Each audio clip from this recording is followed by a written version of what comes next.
Corona महामारी की चुनौती के बीच 14 फरवरी को उत्तराखंड में होने वाले विधानसभा चुनावों को लेकर कांग्रेस और बीजेपी के बीच भी इस बार मुख्य मुकाबला माना जा रहा है। हालांकि आम आदमी पार्टी ने भी उत्तराखंड के चुनावों में ताल ठोकी है और आपका दावा है कि वो इस बार कांग्रेस और भाजपा दोनों की जो कमियां है उसको लेकर जनता के बीच में, और कहीं ना कहीं इस बार उत्तराखंड में झाड़ू चलना भी तय है।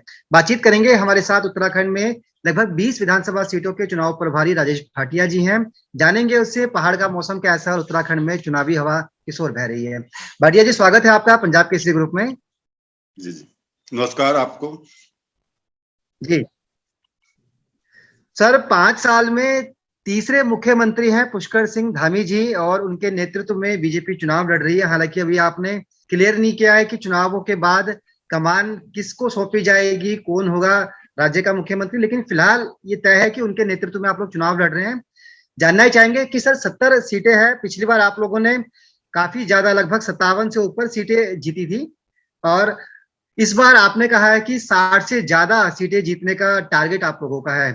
किस आधार पर इतना बड़ा टारगेट लेकर चल रहे हैं? क्योंकि कांग्रेस कह रही है कि भाजपा की विदाई नजदीक है, आम आदमी पार्टी भी कह रही है कि इस बार उत्तराखंड में बदलाव होगा।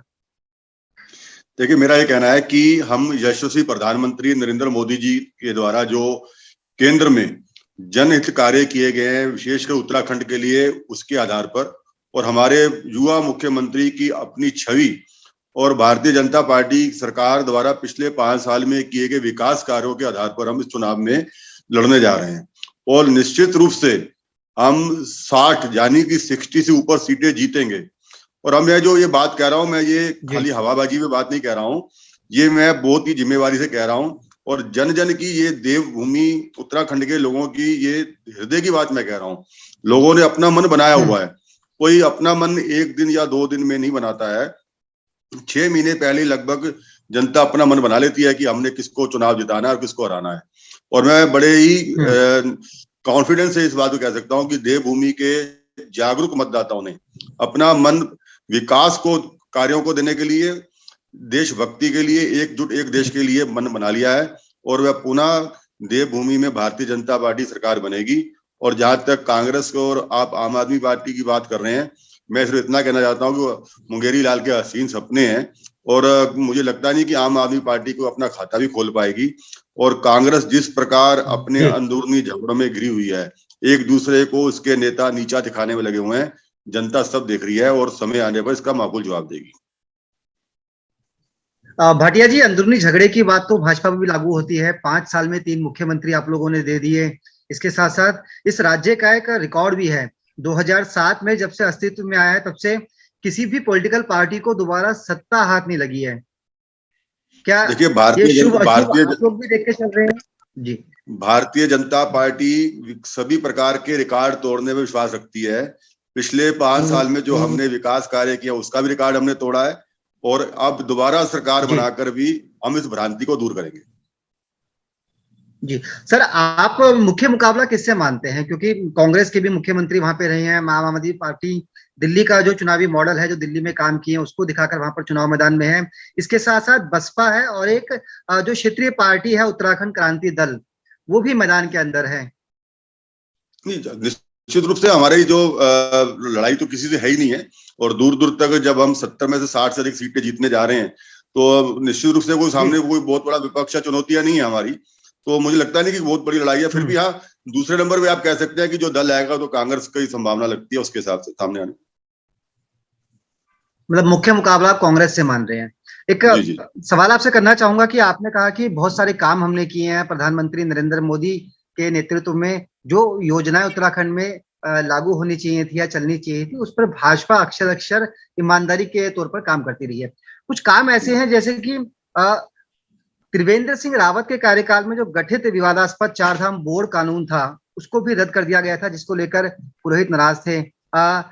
क्या इस पर आप लोग कुछ करने वाले हैं? इसके साथ साथ उत्तराखंड के अंदर जो भू कानून है उसको लेकर भी काफी आवाजें उठ रही है, पीछे कुछ धरने प्रदर्शन भी देखे गए थे।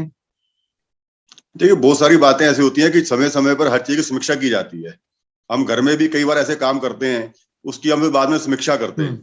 समीक्षा में जो चीज जैसा जिसके बारे में सबका सामूहिक रूप से निर्णय बनेगा, उस निर्णय को इम्प्लीमेंट किया जाएगा। अच्छा, आप लगभग 20 सीटों पर चुनाव के काम को देख रहे हैं, क्या आपने पाया? क्योंकि चुनाव आयोग ने भी कहा है कि 15 जनवरी तक फिलहाल कोई रैली नहीं होगी, और इस तरह से क्योंकि कोविड का खतरा भी है पूरे देश के अंदर। आप जब लोगों के बीच में जा रहे हैं तो किस तरह की बातचीत या किस तरह की चीज निकल के सामने आ रही है? देखिए, मैं एक बात ये कहूंगा आपको। पहली बात तो भारतीय जनता पार्टी जो भी चुनाव आयोग की आचार संहिता है, जो कायदे नियम है, उसका हम अक्षरशः पालन करेंगे और हमेशा हम करते भी हैं। आज तक भारतीय जनता पार्टी का इतिहास है, उसने कभी भी नियम या कानून नहीं तोड़ा, एक बात। और दूसरी बात, जो बच्चा 12 महीने पढ़ता है उसे परीक्षा के समय कोई डर नहीं रहता, उसमें उसकी तैयारी पूरी होती है, उसके कभी भी परीक्षा हो जाए। तो अब हम जब क्षेत्र में जाते हैं तो हमें कुछ नहीं है, हम तो एक रिवाइज करने के लिए बात, जैसे समझदार बच्चा परीक्षा से एक दिन पहले पूरी पुस्तक रिवाइज कर लेता है, तो हम तो एक रिवाइज वाली बात है। और भारतीय जनता पार्टी के लोग हम हमेशा से जनता के बीच में रहे हैं और जनता के बीच में ही रहते हैं। ये तो एक रिवीजन वाली बात है, दोबारा से अपनी यादों को याद दिलाना और उनसे मिलना, एक परिचय वाली जनसंपर्क वाला जो हमारा चलता है, हमेशा चलता ही है। और पूरा कोविड को हम जो नियम को पालन करते हुए उस अभियान को हम चलाएंगे। जी, हरीश रावत कह रहे हैं कि भाजपा ने 5 साल में 3 मुख्यमंत्री देकर जनता की आंख में धूल झोंकने का काम किया है। बीजेपी की विदाई का वक्त अब नजदीक आ गया है। हमें मौका मिलेगा तो हम पुरानी नीतियों को वापस लाकर राज्य में लोगों को खुशहाल बनाने का करेंगे। कुछ ऐसा है, आपको लगता है कि आपने कुछ? अगर कांग्रेस की नीतियां अच्छी होती तो जनता उसको ठुकराती क्यों? उसको हमें क्यों लाती? हमारी नीतियां को देखकर ही जनता हमें चुनाव में जिताया ना, पब्लिक ने। और अब हमारे जो विकास कार्य है उस पर जो मोहर लगने वाली है आगामी 14 फरवरी को, उस पर स्टैंप लगने वाली है। भटिया जी, क्या मुख्य मुद्दे रहेंगे चुनावों में? किन मुद्दों को लेकर आप लोग लोगों के बीच में जाने वाले हैं? थोड़ा दर्शकों को हमारे मैंने कहा ना बताइए। कि जो अब हमारा भी जो मैनिफेस्टो वगैरह आएगा, उसकी अभी मैं इस बारे में नहीं कह सकता, क्योंकि जो हमारी मैनिफेस्टो कमेटी है और जो हमारे वरिष्ठ लोग हैं वो इस बारे में पूरी बात कहेंगे उचित प्लेटफॉर्म पर, उसकी उस समय उसको बाद में कहा जाएगा। आम आदमी पार्टी बिजली, पानी और रोजगार, पेंशन, तमाम जो जनता से जुड़ी हुई चीजें हैं उनको लेकर चुनाव में गई है। फिर चाहे पंजाब की बात हो, उत्तर प्रदेश की बात हो, उत्तराखंड की बात हो, क्या आपके मैनिफेस्टो में ऐसा कुछ दिखेगा? क्या आप लोग भी बिजली, पानी या फिर ऐसी कोई स्कीम लेकर आने वाले हैं जिससे उत्तराखंड के लोगों को डायरेक्ट बेनिफिट मिले? देखिए, मैंने अभी कहा कि हमने पिछले 5 साल में बहुत सारे विकास कार्य किए हैं, हमारी राज्य सरकार ने भी और केंद्र सरकार ने भी। हम हमेशा, भारतीय जनता पार्टी की नीति रही है कि हम जनता को क्या अच्छा लगता है उस पर विश्वास नहीं करते, जनता के हित में क्या है हम उस पर विश्वास करते हैं। और जनहित का हर वो कार्य, चाहे वो किसी को अच्छा लगे बुरा करे, वो हमारे माननीय मोदी जी ने किया है और आगे भी हम करते रहेंगे। चाहे वो धारा 370 हटाने का मामला रहा हो या 3 तलाक का मामला हो, किसी किस्म के मामले हैं, हमने नहीं देखा इससे कौन खुश होगा कौन नाखुश होगा, किसको अच्छा लगेगा किसको बुरा लगेगा। देश हित में 370 हटानी देश हित में थी, हमने हटाई। जी भाटिया जी, लेकिन विधानसभा चुनाव है और जनता से जुड़े हुए मुद्दे चुनावों में उठेंगे, जैसे कि मैंने आपसे जिक्र किया अभी। क्या बिजली, पानी, ऐसी कोई स्कीम आप लोग भी लेके आने वाले हैं? मैंने अभी मुकेश जी आपको कहा कि ये नीतिगत जो बातें हैं वो हमारे मैनिफेस्टो में हमारे सीनियर लीडर्स प्रॉपर प्लेटफॉर्म पे सही समय पे उसकी जानकारी देंगे। अच्छा सर, एक सवाल क्लाइमेट को लेकर है, क्योंकि उत्तराखंड के अंदर कई जगह पर भारी बर्फबारी भी हो रही है, भयंकर ठंड भी है। हालांकि चुनाव आयोग ने 1 घंटे का समय बढ़ा दिया वोटिंग करने के लिए। आपको लगता है इससे वोटर्स को भी फायदा होगा? बड़ी संख्या में लोग वोट करने निकलेंगे, लोग अपने मताधिकार का इस्तेमाल करेंगे। एक अच्छा कदम है चुनाव आयोग का। ये बहुत अच्छा निर्णय है। एक तो क्योंकि कोविड करके थोड़ा सोशल डिस्टेंस भी मेंटेन करना जरूरी है, वो भी है। और क्लाइमेट तो आपने जैसे कहा भी, आपने देखा भी, मैं भी क्योंकि दिल्ली से आया हूं और यहाँ कितनी ठंड है, और कभी भी बारिश हो जाती है एकदम, और किसी टाइम भी कोहरा हो जाता है, कुछ भी हो जाता है, ओलावृष्टि हो जाती है, बर्फ पड़नी शुरू हो जाती है। तो उसके हिसाब से चुनाव आयोग का जो निर्णय बहुत ही सराहनीय है और इसका बहुत निश्चित रूप से मतदाताओं को लाभ होगा और अधिक मतदान प्रतिशत होने में भी इसका लाभ मिलेगा। भाटिया जी, आप खुद चुनाव का काम भी देख रहे हैं, लगभग 20 सीटों पर आपकी पैनी नजर है और पार्टी को उम्मीद है कि जिन उम्मीदवारों का आप चयन करेंगे वो निश्चित तौर पर विजयी भी हो। क्या कुछ नाम फाइनल किए गए हैं? क्या किसका आप टिकट देने वाले हैं? क्राइटेरिया क्या होगा टिकट का? क्या पुराने लोगों को रिपीट किया जाएगा? देखिए, मेरा जो काम है और हमारे लोगों का काम है वो चुनाव प्रबंधन देखने का काम है यहाँ का हमारा। हम नीचे बूथ तक जाके लोगों से संपर्क करना, अपनी सरकार की नीतियों को पहुंचाना, घर घर जनसंपर्क करना, मिलना जुलना, लोगों से अपनी बात कहना। टिकट का फैसला तो पार्लियामेंट यहाँ का जो उत्तराखंड का जो चुनाव समिति है वो करेगी और उसके बाद जो केंद्रीय चुनाव बोर्ड करेगा। हमारा टिकट के निर्णय में किसी किस्म का कोई हमारा इसमें इंटरफेरेंस नहीं। जी सर लिस्ट कब तक आ सकती है, चूंकि आप लोग हालांकि पब्लिक से मुलाकात कर रहे हैं, तो ऐसे में अब क्या माना जाए कि आप लोगों की बीजेपी की लिस्ट कब तक आ जाएगी? देखिए, अभी जल्दी प्रदेश की तरफ से चुनाव समिति की घोषणा की जाएगी, कब बैठक होनी है चुनाव समिति की। उसके अलावा जो उसके रिकमेंडेशन होंगे प्रदेश चुनाव समिति के, केंद्र में जाके उसका मुझे लगता है जल्दी घोषणा उस समय हो जाएगी।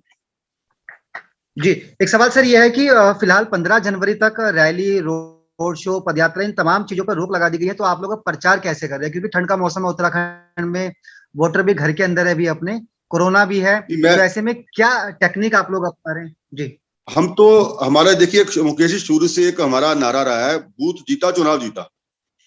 भारतीय जनता पार्टी अपना पूरा चुनाव बूथ केंद्रित चुनाव लड़ती है। हम अभी भी जो काम कर रहे हैं, हम टोली में 2-2 लोग, 3-3 लोग जाके कहीं पे 4 लोग के घर में बैठ के चाय पी के बात कर रहे हैं, कहीं भोजन करते हुए बात कर रहे हैं। समाज के जो प्रबुद्ध नागरिक हैं, जो विभिन्न बिरादरियों के लोग हैं, व्यवहारिक हैं, सामाजिक दृष्टि से जो लोग महत्व रखते हैं, हम उन लोगों से घर घर जाकर अपना संपर्क कर रहे हैं, पूरा कोविड नियमों का पालन करते हुए 4-5 की संख्या में हम लोग कहीं बैठ के उसकी चर्चा कर लेते हैं। और हमारा कार्यकर्ता हर बूथ पे, और मैं निश्चित रूप कहता हूं कि यहाँ पर चाहे बड़ी पार्टियां भी हैं, उनके पास इतने बड़े समर्पित कार्यकर्ताओं की फौज नहीं सकती जितनी बड़ी तादाद में भारतीय जनता पार्टी के समर्थित और समर्पित कार्यकर्ता है। और वो घर घर जाके संपर्क कर रहा, बिना किसी लालच के वो अपने पार्टी के लिए और अपने राज्य के लिए घर घर जाके चुनाव पर जाता है। चलिए सर, बहुत बहुत शुक्रिया। पूरी तरह से कॉन्फिडेंट है भाजपा। 70 विधानसभा सीटों में पिछली बार 57 सीटों पर बीजेपी ने जीत दर्ज की थी। हालांकि 5 साल में 3 मुख्यमंत्री भी दिए हैं। हालांकि इस बार कांग्रेस का साफ तौर पर कहना है कि भाजपा की विदाई का वक्त है, तो चुनाव के नतीजे बताएंगे कि चुनाव परिणाम क्या निकलेगा। लेकिन फिलहाल भाजपा 70 की 70 सीटों को लेकर पूरी तरह से कॉन्फिडेंट है और 60 सीटों को जीतने का टारगेट बनाया है। राजेश भाटिया जी हमें जानकारी दे रहे थे कि पहाड़ पर चुनावी बयार किस तरह से बह रही है। बहुत बहुत शुक्रिया सर तमाम बातचीत के लिए और अपना कीमती समय पंजाब केसरी ग्रुप को देने के लिए। धन्यवाद आपका मुकेश जी, बहुत धन्यवाद पंजाब केसरी।